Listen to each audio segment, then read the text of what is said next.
नमस्कार दोस्तों, स्वागत है आप सभी का मेरे यूट्यूब चैनल और नेक्स्ट एग्ज़ाम में। चाइल्ड डेवलपमेंट एंड पेडागोजी के हम प्रीवियस ईयर के क्वेश्चन कर रहे थे। तो आज इसकी वीडियो नंबर शायद 5th हो गई है। तो आज भी हम 80 to 100 क्वेश्चन इसमें सॉल्व करते हुए चलेंगे। तो चलिए स्टार्ट करते हैं आज के हमारे पहले प्रश्न से कि why was the present system of education founder, कि आज का जो हमारा एजुकेशन सिस्टम है उसकी ज़रूरत हमें क्यों पड़ी। तो उसका आंसर आएगा हमारे पास option number A, to produce clerk to help the British in running their administration. तो क्योंकि आपने पढ़ा था कि लॉर्ड मैकाले के टाइम में हमारी ये शिक्षा पद्धति जो है स्टार्ट हुई थी इंडिया में। तो उनको क्या किस किस लिए ज़रूरत होती थी इंडियंस की, एज ए क्लर्क, ठीक है, ताकि वो ज़्यादा से ज़्यादा क्लर्क जो क्लैरिकल वर्क है वो इंडियंस कर सके, क्योंकि हाईएस्ट पोस्टों पे तो सारे ब्रिटिशर्स बैठते थे उस टाइम, ठीक है। तो उनकी हेल्प के लिए जो क्लर्क लेवल का पोस्ट है उनके लिए किया गया था सिस्टम स्टार्ट, ठीक है। नेक्स्ट क्वेश्चन देखेंगे, who said whole learning is definitely better than part learning. तो ये बात किसने कही गई थी कि पूरा सब कुछ पढ़ना जो है वो अच्छा रहता है, या फिर पार्ट्स में पढ़ना जो है वो अच्छा रह उससे अच्छा जो है वो पार्ट्स में पढ़ने से अच्छा है कि एक बार से पूरा पढ़ लेना। तो ये बात किसने कही गई थी, वुडवर्थ ने ये बात कही थी। ओ भाई, अगला है educationalist manifestation of perfections already present in man, who said this. तो ये लाइन किसने कही थी, ये कही थी हमारी विवेकानंद जी ने। और ये सबसे घटिया क्वेश्चन है ये कि ये लाइन किसने कही थी, इसलिए इसके लिए आपको सारा कुछ पढ़ना पड़ेगा, सेइंग्स वगैरह होती हैं सारी। अगला है following are the emotional characteristics of which period. अच्छा, इमोशनल करेक्टरिस्टिक्स जो थे वो कब आते हैं, एडोलेसेंस के टाइम में आते हैं। नेक्स्ट हमारा question, the method which inspect the overt behaviour of a person. तो कौन सा मेथड आएगा यहाँ पे, तो वो है ऑब्जर्वेशन, ठीक है। इग्नोर द ऐड, भजन घटाने वाली ऐड को इग्नोर करें। अगला है with what different name is short term memory known. अब शॉर्ट टर्म मेमोरी को जो और किस नाम से जानते हैं हम, तो वो आएगी हमारी इमीडिएट मेमोरी। नेक्स्ट हमारा इंटेलिजेंस इज़ एबिलिटी टू, इसमें आएगा कि to learn, to adjust oneself to new situation, to thinking in terms of ideas. Next question देखेंगे, who is the father of experimental psychology. तो experimental psychology के हमारे father कौन थे, ये है वुंट।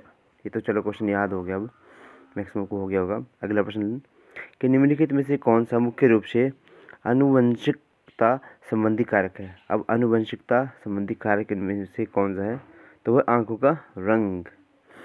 आनुवंशिकता मतलब हेरिडिटी फैक्टर ना। नेक्स्ट क्वेश्चन देखेंगे, अब इसमें है कि चाइल्ड सेंटर पेडागोजी मीन्स। अब चाइल्ड सेंटर पेडागोजी का मतलब क्या आएगा कि giving primacy to children's experience and their voice. Next question, Jung's classified people into, सभी में किया था उसने, एक्सट्रोवर्ट, इंट्रोवर्ट और एम्बीवर्ट ने। Next question, which of the following factor affect learning, motivation of learning, maturation of learning, teaching strategy, physical and emotional health of A learner. तो इसमें तो सारे आ जाएंगे ये, ठीक है। नेक्स्ट क्वेश्चन देखेंगे, धीमी अधिगम गति बालकों के लिए सर्वाधिक प्रभावी है, किसके लिए, दृश्य श्रव्य विधि जो है वो सबसे अधिक प्रभावी है, ठीक है, डेमोन्स्ट्रेशन मेथड ना। नेक्स्ट क्वेश्चन आएगा, which is not the primary law of learning. तो उसमें से ऑप्शन नंबर सी आएगा, लॉ ऑफ पार्शियल एक्टिविटी। बाकी रेडीनेस, एक्सरसाइज, इफेक्ट, ये सारे तो हमारे प्राइमरी लॉ हैं। 3 प्राइमरी लॉ थे और 8 सेकेंडरी लॉ थे। अगला क्वेश्चन है, what is the mean and standard deviation of 6, 7, 8, 9 and 2 respectively. तो इसमें क्या आएगा हमारा 6.4 और 2.43। इसमें आएगी मीन आएगा 6.4 और स्टैंडर्ड डेविएशन आएगी 2.43। Next question, the oldest method of psychology is introspection method. Next question, अभ्यास या अनुभव द्वारा व्यवहार में अपेक्षाकृत स्थायी परिवर्तन है, तो अधिगम, लर्निंग, ठीक है। नेक्स्ट क्वेश्चन है, the first book of psychology entitled principle psychology published in the year of 1895। ये भी हमने क्वेश्चन किया था। नेक्स्ट है एडोलेसेंस, एक यूनानी शब्द एडोलोस्केर से बना है, जिसका उचित अर्थ क्या है? तो परिपक्व विकास इसका उचित उत्तर है। चलिए अगला प्रश्न हमारा क्या बोल रहा है कि who has said personality is located in the brain, कि पर्सनैलिटी जो ब्रेन के अंदर लोकेट होती है। तो ये बात किसने कही थी? मुर्रे ने, हेनरी ए मुर्रे ने ये बात कही थी। अगला है विच of the following age group fall under letter childhood category. तो इसमें आएगा हमारा 6 से 11 वर्ष। उसके बाद चलती है एडोलेसेंस पीरियड। नेक्स्ट है which is age in which a child laugh and smile more and he has learn to control his emotions. तो ये भी आएगा हमारा late childhood. Next question heredity is the dash constitution. तो ये क्या है? हेरिडिटी और जेनेटिक होती है, तो हमें पता ही है कि जेनेटिक, जीन्स ट्रांसफ़र, हेरिडिटी, ठीक है। अगला है मुख्यतः आनुवंशिकी द्वारा निर्धारित विकास प्रक्रिया है। आनुवंशिकी के द्वारा निर्धारित विकास प्रक्रिया में से क्या आएगा? परिपक्वता। इसको इंग्लिश में क्या कहते हैं? अगला प्रश्न introspection was rejected because it was too, क्या था? इंट्रोस्पेक्शन को रिजेक्ट कर दिया गया था, क्यों? क्योंकि ये सब्जेक्टिव थी, मोस्टली ये सब्जेक्टिव थी। नेक्स्ट है यदि डैश गुणसूत्रों का मिलन हो तो लड़के का जन्म होता है। तो एक्स वाई आएगा इसमें, तो हमें पता है एक्स एक्स होगा तो गर्ल्स और एक्स वाई होता है तो बॉय। अगला है the most characteristics in integration of an individual structure. सबसे कैरेक्टरिस्टिक्स इंटीग्रेशन क्या थी किसी इंडिविजुअल के स्ट्रक्चर के लिए? तो वो आएगी इसमें हमारी पर्सनैलिटी। नेक्स्ट क्वेश्चन कोहलबर्ग की नैतिक वृद्धि की 6 व्यवस्थाओं में से प्रथम व्यवस्था क्या थी? कोहलबर्ग, तो कोहलबर्ग ने क्या बोला था कि उसने बोला था कि सजा और आज्ञा पालन स्थिति अभिविन्यास, ये इसका पहला अवस्था थी। ठीक है, इंग्लिश में थोड़ा टफ है भाई। अगला है the process of helping the individual to discover his own talents and to find his place is called. उसको हम क्या कहेंगे कि ऐसा process of helping the individual to discover his own talent, कि जिससे जो है वो कोई व्यक्ति विद्यार्थी जो अपना टैलेंट को डिस्कवर कर सकता है, तो उसको हम क्या कहेंगे? गाइडेंस इसको कहेंगे। नेक्स्ट क्वेश्चन हमारा इदम अहम व पराहम किस संरचना के भाग हैं? तो ये व्यक्तित्व संरचना के भाग हैं। अगला है इवेल्युएशन इज, ये तो दोनों आएगा, क्वालिटेटिव भी और क्वांटिटेटिव भी, ये तो हमने पढ़ा था। अगला है who establish the first school to educate the mentally retarded child. तो ये स्क्वीन ने पहला स्कूल विकसित किया था जिसमें मेंटली रिटार्डेड चिल्ड्रंस को हम पढ़ाते थे। नेक्स्ट है प्रारंभिक अधिगमकर्ताओं 6 से 12 वर्ष की आयु समूह के लिए एरिक्सन की विकास अवस्था है। एरिक्सन की विकासावस्था सबसे प्रथम क्या आएगी इसमें? परिश्रम बनाम हीनता। द प्रोवर्ब ग्रेप्स आर सोर इज रिलेटेड रैशनलाइजेशन। ठीक है, डिस्क्रिमिनेशन मत करना यहाँ पे कि डिस्क्रिमिनेशन हो रहा है कि अंगूर खट्टे हैं। अगला है what are the fields not covered in scholastic evaluation. तो एकेडमिक सब्जेक्ट जो था वो उसमें कवर नहीं होते हैं। अगला है कोलर्स डेवलप्ड, तो इनसाइड थ्योरी कोलर्स ने डेवलप करी थी।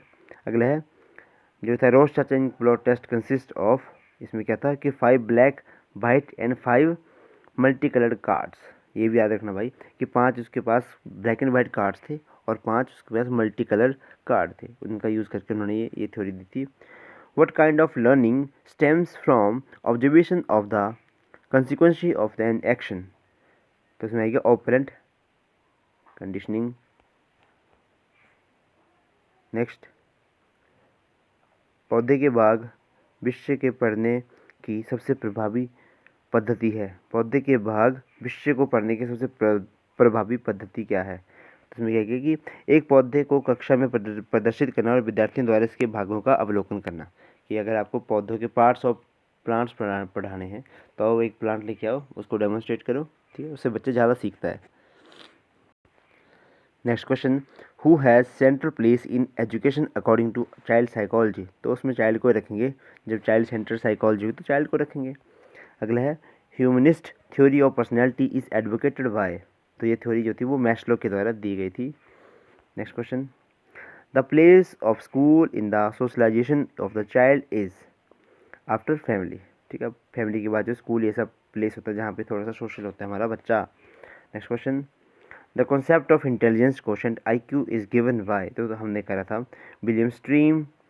ठीक है, और कई बार क्या हो रहा है कि क्वेश्चन जो होते हैं वो मिस्टेक्स भी हो रही हैं, जैसे आपने देखा होगा कई बार ओवरलैप हो रहे क्वेश्चनों के आंसर, कि पहले कुछ और दिया हो बाद में कुछ और दिया हो। ठीक है, तो अगर ऐसा कोई डाउट आए तो कमेंट बॉक्स में बताना कि सर इसका इसमें डाउट है प्लीज़ बताना, तो मैं उसको वहाँ पे क्लियर कर दूँगा। अगर आपका कमेंट नहीं आ रहा है तो उसका मतलब आपको सब कुछ समझ आ रहा है। ठीक है, या तो आपको पहले से पता है। ठीक है, लेकिन जिनको भी दिक्कत आएगी, ऐसे नहीं मतलब 100 में से हो रहे हैं 1-2 क्वेश्चन, तो फिर भी अगर किसी को हो तो वो कमेंट बॉक्स में ज़रूर बताएं, ताकि बाकी लोग भी जो होते वो इसको अच्छी तरह से कर सके। ठीक है, नेक्स्ट क्वेश्चन हमारा, किसी वस्तु का अपेक्षाकृत स्थायी मूल्यांकन है, तो वह अभिवृत्ति। Next question, which of the following is not measure of depression. Depression को हम मोड से मेज़र नहीं कर सकते। नेक्स्ट क्वेश्चन हमारा, अधिगम वक्र में पठार दर्शाता है शून्य एवं नगण्य सुधार। Next question, assessment of for learning takes into account the following except. अब असेसमेंट ऑफ लर्निंग जो थी वो सबको कंसीडर करता है इन 4 ऑप्शन में से सिवाय एक के, तो वो एक कौन सा है कि लर्निंग स्टाइल। नेक्स्ट है, MMPI is associated with personality. Last question आज का देखेंगे, 85 क्वेश्चन करेंगे कि थॉर्नडिके के द्वारा बुद्धि की 3 श्रेणियाँ निम्नलिखित हैं। थॉर्नडिके के द्वारा जो थी वो मेमोरी की 3 कैटेगरी थी, तो वो थी अमूर्त, यांत्रिक और सामाजिक। तो ये थी आज के हमारे प्रश्न। 50 क्वेश्चन करेंगे, बहुत हैं।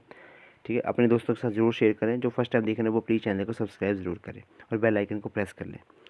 Okay, this is all for today. Thank you and have a nice day.